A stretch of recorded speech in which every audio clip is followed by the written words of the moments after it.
7ই November 1975 দেশের মানুষ ঐক্যবদ্ধভাবে শহীদ রাষ্ট্রপতি জিয়াউর রহমান বীর উত্তমকে বন্দি দশা থেকে বের করে জাতির নেতৃত্ব দেওয়ার দায়িত্ব দিয়েছিলেন এবং শহীদ জিয়াই সেই নেতা যে স্বাধীনতার ঘোষণা করেছেন, অস্ত্র হাতের রণাঙ্গনে যুদ্ধ করেছেন, অন্যদের মতো আত্মসমর্পণ অথবা পালিয়ে যান নাই।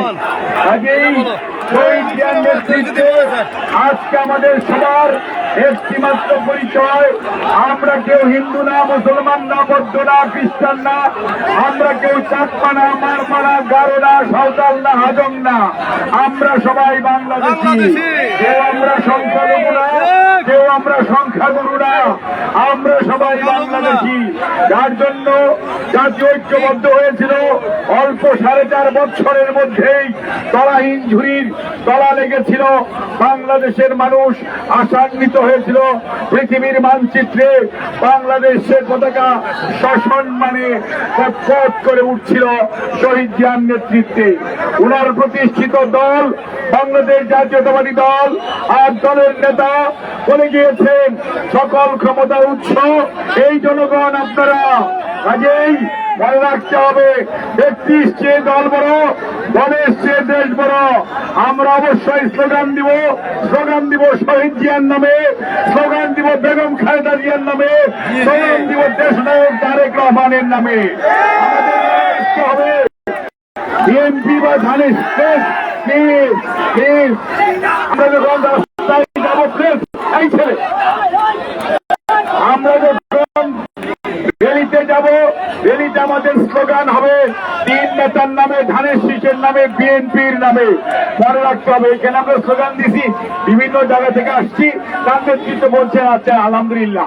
কিন্তু রাস্তায় যখন যাবে, মানুষ যখন দেখবে, গাজীপুর মহানগরের মানুষ দেখবে বিএনপি ঐক্যবদ্ধ, বিএনপি দ্বিধাভক্ত না, তাহলেই 5ই আগস্টে যেমন জাতির দেশনায়ক তারেক রহমানের নেতৃত্বে আজকে গণতন্ত্র পুনরুদ্ধার এবং দেশের মালিকানা ফেরত দেওয়ার জন্য ঐক্যবদ্ধ। আপনারাও গাজীপুর প্রমাণ করতে হবে, আপনারাও বাংলাদেশ জাতীয়তাবাদী দলের পতাকা এবং ধানের শীষের নেতৃত্বে আপনারা ঐক্যবদ্ধ। কাজেই আজকে জনগণের আস্থা অর্জন করতে হবে। আমরা যদি জনগণের আস্থা অর্জন না করতে পারি, 7ই নভেম্বর জনগণ বিশ্বাস স্থাপন করেছিল শহীদ জিয়ার উপর, আগামী দিনে দেশনায়ক তারেক রহমানের উপর বিশ্বাস স্থাপন করতে হলে আমাদের দরকার জাতীয় ঐক্য, আমাদের দরকার জনগণকে সাথে নিয়ে গণতন্ত্র পুনরুদ্ধারের লড়াইকে সামনের দিকে এগিয়ে নিয়ে যাওয়া। মনে রাখবেন, পতিত স্বৈরাচার পালিয়ে গেলে তার তুষাররা পালিয়ে যায় নাই, তারা এখানে আছে, তারা ষড়যন্ত্র করছে। কোন অবস্থাতেই দেশনায়ক তারেক রহমানের সৈনিকেরা, দেশনেত্রী বেগম খালেদা জিয়ার আদর্শের সৈনিকেরা চুপচাপ করে বসার সময় নাই।